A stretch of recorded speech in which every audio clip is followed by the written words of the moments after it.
नमस्कार, मी शुभदा डोळसे देवकर, शुभास फॅशन आणि रेंटल स्टुडिओची संचालिका. मी ISDT इन्स्टिट्यूटची माजी विद्यार्थिनी आहे. 2017-18 या वर्षी मी ISDTमध्ये शिकत होते. मला लहानपणापासूनच फॅशनची आवड होती, ड्रॉइंगची, पेंटिंगची आवड होती.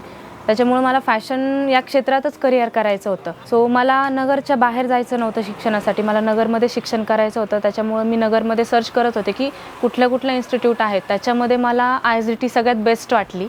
आम्ही ज्यावेळेस शिकत होतो त्यावेळी आम्हाला थेरॉटिकलच नाही पण प्रॅक्टिकल नॉलेजवर तिथे जास्त भर दिला जातो. आम्हाला कॉलेजमध्ये असताना तिथं व्हिजिट केलं. आम्ही येवल्याला जाऊन पाहिलं की पैठणी कशी तयार होती, फॅब्रिक कसं तयार होतं. त्यावेळेस एक्झिबिशन्स वगैरे घेतले होते आमचे. फॅशन शोज दरवर्षी तिथे होतात. म्हणजे फक्त सिलेबसचंच नॉलेज देणं हे महत्त्वाचं नसतं. बाहेर आपण ट्रेंड वाईज जे काही चाललेलं असतं त्यानुसार आपल्याला शिकवणं गरजेचं असतं. तसं आम्हाला त्या स्टाफने शिकवलं. ज्वेलरी मेकिंग असेल, टाय अँड डाय असेल, फॅब्रिक पेंटिंगचे वगैरे छोटे वर्कशॉप कॉलेजमध्ये घेतले जात आहेत, ते पण फ्रीमध्ये. तुम्हालाही फॅशन इंडस्ट्रीमध्ये करिअर करायचं असेल तर ही खूप मोठी संधी आहे तुमच्यासाठी. ISDTला एकदा नक्की व्हिजिट करा. थँक्यू.